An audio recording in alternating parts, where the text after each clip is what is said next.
All right, fans, here we go with the main event of the evening.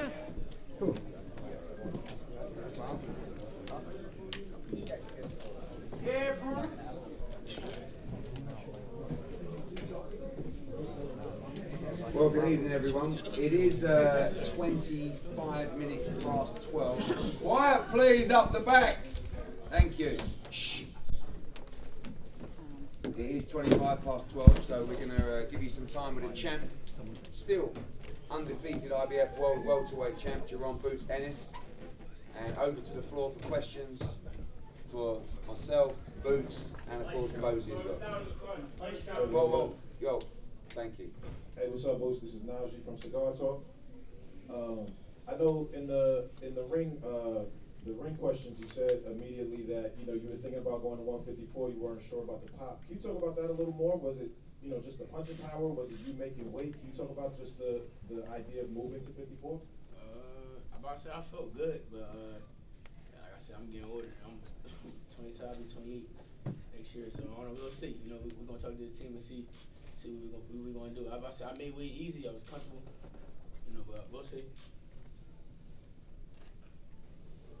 Hey, Jerron, but during the fight, it seemed like the referee was letting a little more things go tonight. Did you feel like there was too much holding going on? And Eddie, this is a question for one of my colleagues in Atlantic City. Do you see a potential of bringing a matchroom card to Atlantic City?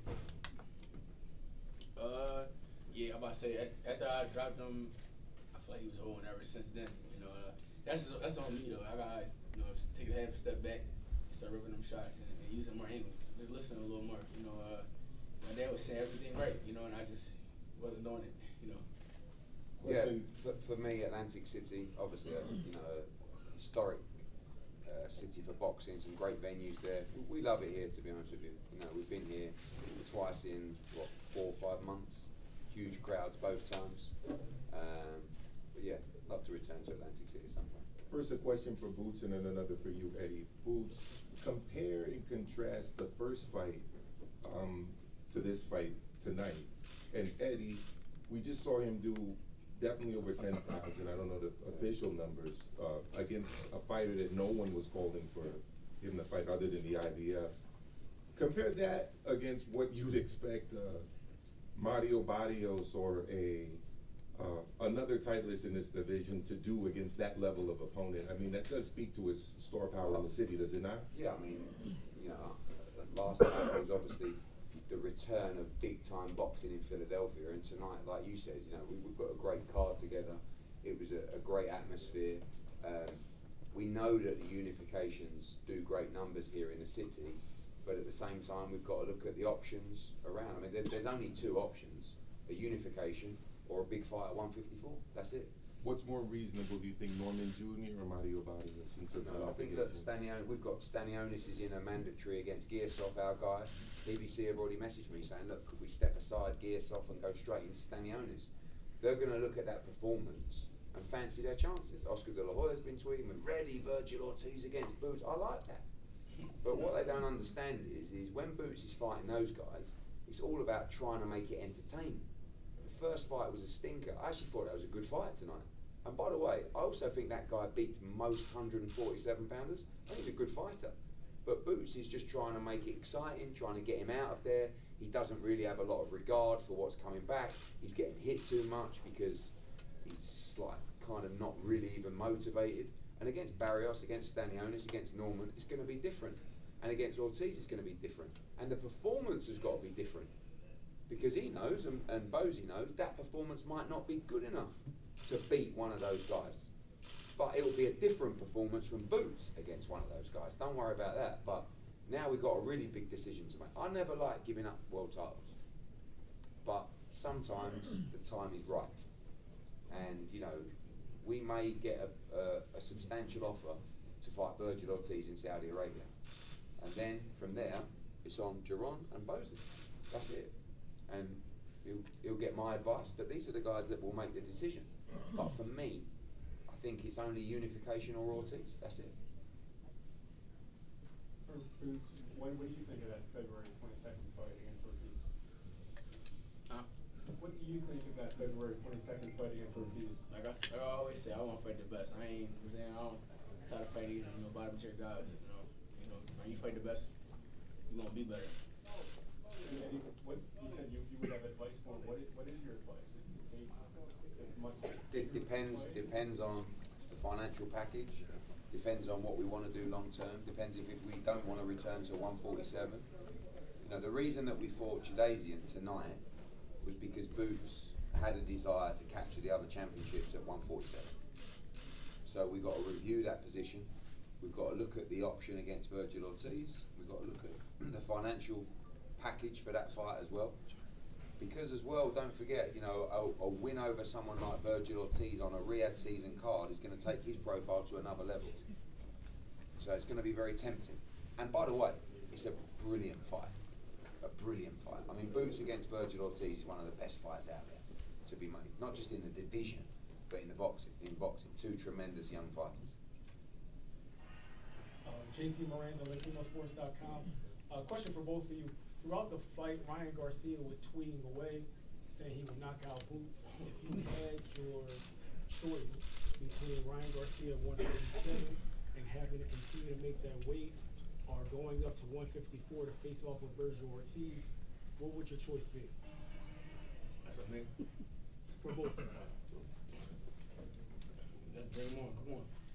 So all he do is talk and tweet. You know what I'm saying? I'm here to make history. I guarantee I'll put him out. For sure. What do you think, Eddie? If you had your choice? Listen, Ryan Garcia is one of the biggest names in the sport. If he wants to fight 147 against Boots, this is what I'm saying about the performance tonight. It was a good performance. It was nothing special. So people like Ryan Garcia are going to be sitting at home doing whatever they're doing and getting brave. Getting brave? What do you mean? Wow. Just watching the fight. What was you thinking? But they're going to get brave. Stanionis has been on. Oscar the Lawyer's been on. Ryan Garcia's been on. Good. Well, Ryan's a major marquee fight. Of course. Yeah. We've got, but listen, They can let's go, talk. they can And put let's, that both for that beef if they want to. the reality is, if Ryan Garcia wants to come back from his ban in May or June or whenever he's going to come back and go straight into a fight with Boots Ennis, we would more than welcome that. You're only going to see the best of him against great fighters, and Ryan Garcia's a good fighter. He's well out there, but he's a good fighter. How much different is it, fighting on the road where you're more away from distractions versus fighting at home where you're more accessible? You got family, friends, the pressure to perform. How much different is that? Ain't really too much different. Everything the same for me. I don't have any distractions at all. For real. I'm comfortable at home, comfortable on the road. It don't really matter where it's at. First boxing. First things first, man. Congratulations on this win, Ennis. Appreciate it. Mosey, I don't know if the stat quotes, but in this fight, we didn't see no body shots. In my eyes, I didn't see hardly any body shots.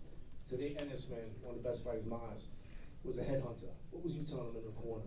This is what you got from the hand. Go to the body. Bush could have walked him down, but every time he got close to him, he would grab him and hold him.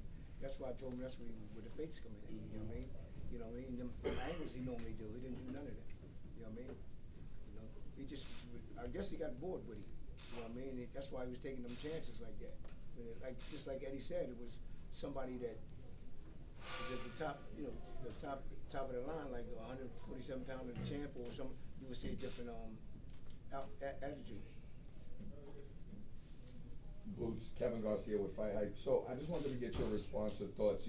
After your performance is obviously going to invite people like we were just talking about, Ryan Garcia to say, hey, he may be susceptible to my hook. Or Bud, after the fight, tweeted, and he gave you advice. He didn't say anything crazy, but felt a little cryptic. But what's your response to those people who are going to now obviously try to cast doubt on your ability to perform against those dudes, Ryan or Bud?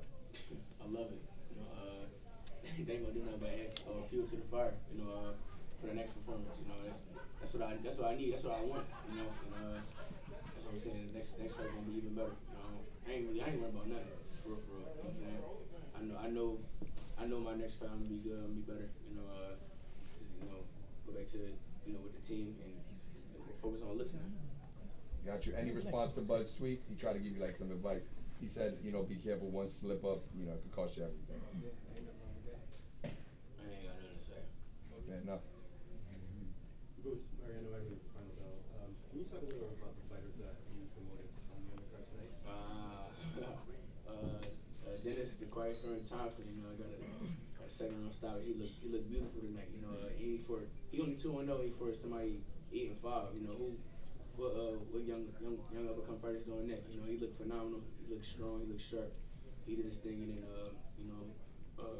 my other fighter Ishmael shut behind, did his thing. You know, his fight got dropped down 2 rounds because of a little delay, but he was about to put that kid out. You know, both of them guys is tremendous fighters, and I love and appreciate them. You know, and I'm glad they building and developing each and every day. You know, I can't wait to take their careers to the next level. Can you talk a little bit about the undercard from your perspective, particularly the Khalil fight? Yeah, it's a great undercard. I mean, Bam was sensational, as we've discussed. He's done his press conference. Ray Ford looked great, and Khalil Coe was in an absolute war. It was a brilliant fight, but his conditioning was shit.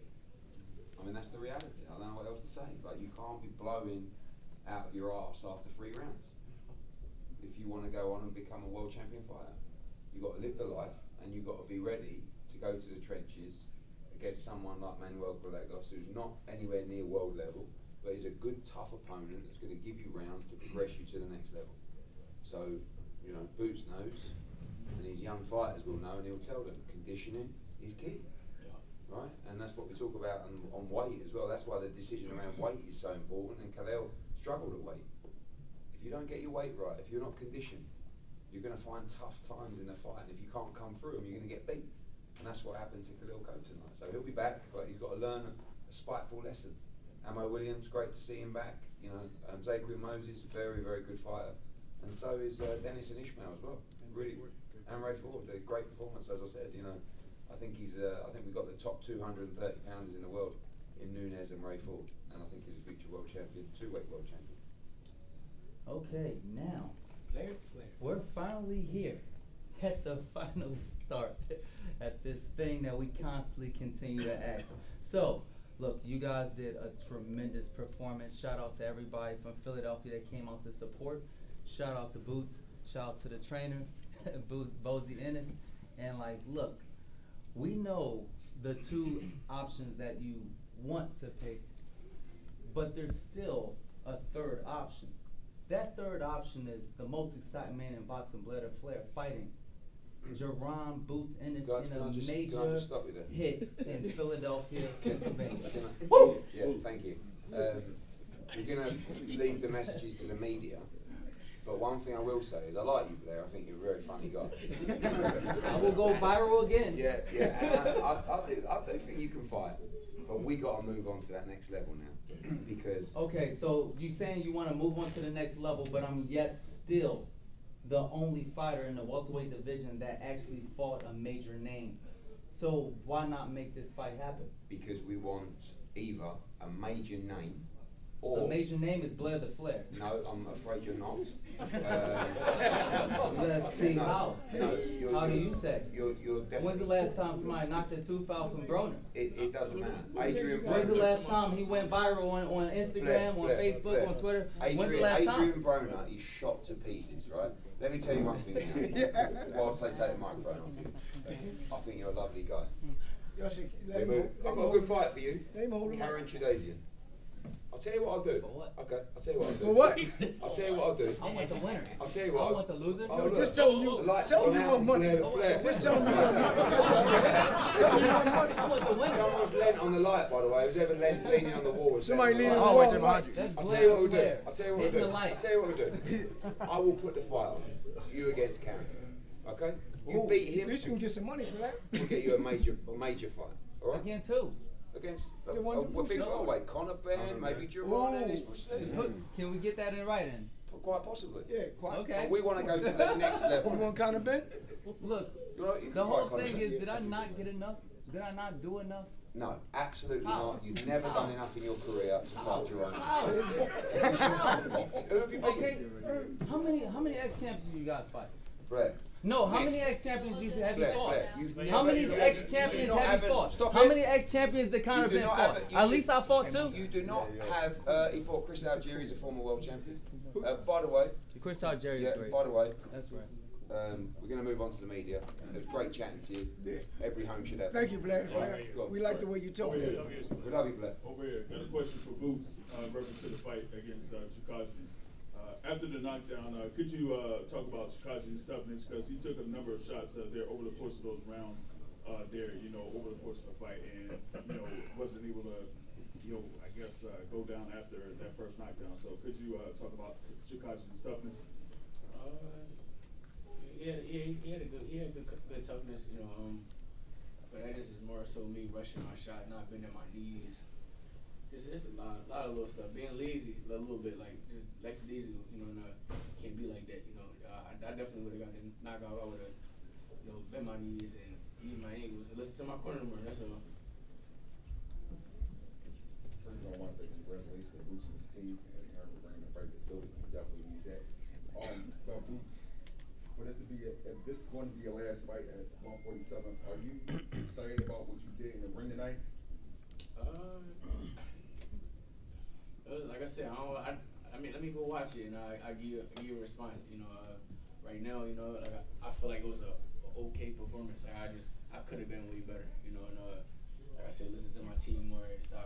Stop being lazy. Not bending my knees and stuff like that. Not using ankle, not jabbing. Just being smart. Things like that. But yeah. So what was the game plan coming into the fight? Body work. Stay behind that jab. Like pressing back a little bit more, and things like that, cutting the ring off. But he wasn't really moving too much, so. Now, I want to know what's the feeling being though you fighting at home. Your last fight you had 14,000. This fight, Eddie Hearn, you said you had 11,000. How does that make you feel being as though your crowd decreased in a few months? I mean, it decreased because of the opponent, the opposition. Nobody really wanted to see this fight. I took this fight because I wanted to, stay busy. I ain't want to be sitting around for another year. I ain't trying to be still and all that stuff and things like that. So, I took this fight to stay busy and No. yeah, that's my mandatory. I had to fight him.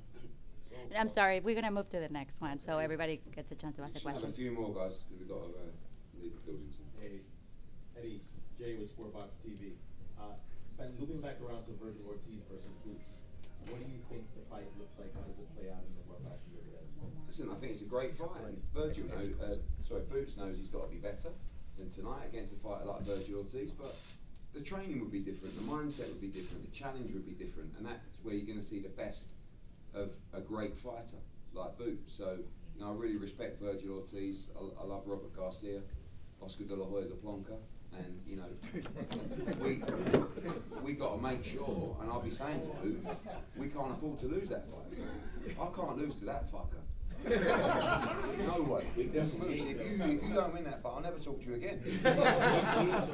We don't do that. Good. Like I said, the better the competition, the better I'm gonna be. And all we do is go forward. I know I love pressure fights. Listen, there's always a price, but I just want to watch him fight Virgil Ortiz. Obviously, there's a lot of conversation and we'll be moving forward to potentially make that fight. Last question goes. Eddie, what's the plunker? All right, this No, that was me. I don't know the word in America, like just No, that's cool. just what word would you guys know? Just a prick. Really? Do you know what I mean? Listen, with all jokes aside, Oscar's like one of the greatest fighters of all time, so I'll give him respect. And I don't mind this clapback Thursday stuff, it's a bit weird. But he's a character, and he gets people talking. And him against me, not in the ring, but in a matchup with our fighters, there's so many great fights to make. Shakur against Zepeda is pretty much done. Boots against Ortiz. Ramirez against Opataya. That's Zerdo. The other Ramirez against Catterall. Pacheco against, he said Munguia, but Munguia left him, so we can't do that. But there's loads of other fights out there to be made. I just want to make the best fights and the best cards. So, jokes aside with Oscar, we can make a tremendous night for the sport, and that's what His Excellency wants to do. And I do believe you'll see these fights come together on February 22nd. Eddie, just one really quick one. Keyshawn last night, that performance, him tank. What do you think about that fight? Look, I love Keyshawn. I think he's a great fighter. I think he's getting better and better and better. You can't take, when a fighter comes in 7 pound over or 6 or 5 pound over or whatever it was, it's not because they're struggling at the weight, it's because you know that camp, everything's broken down in that fight. So I don't think it was the same Lemos that fought Richardson Hitchens, but I think that's irrelevant. He demolished him, and that's what you got to do sometimes. You got to go in there. The crowd looked great in Norfolk, Virginia. It's great for boxing. Keyshawn's a great young fighter, and in time I think he'll be a great fighter for Gervonta Davis. But he still lost 3 times to Andy Cruz, our fighter, and he'd never beat Andy Cruz. And Jaron Ennis can also confirm that, and Bozy can confirm that because he trains Andy Cruz. So I think if Keyshawn wants a fight before Gervonta Davis, sign us up for Andy Cruz. He took him to school 3 times, and he'd be ready to do it again. And on that, Couple last words for your fans 4 times. worldwide. Alright, Couple yeah. last words for your fans worldwide, please. You said a couple questions. Last words for your fans. Oh, last Couple words. last words. I appreciate everybody. You know, they've been tuning in, watching me. Next fight will be better. We're gonna put on a show. We continue to keep getting better, keep developing. Stay tuned. thank you, Rev in Philadelphia. Thank you.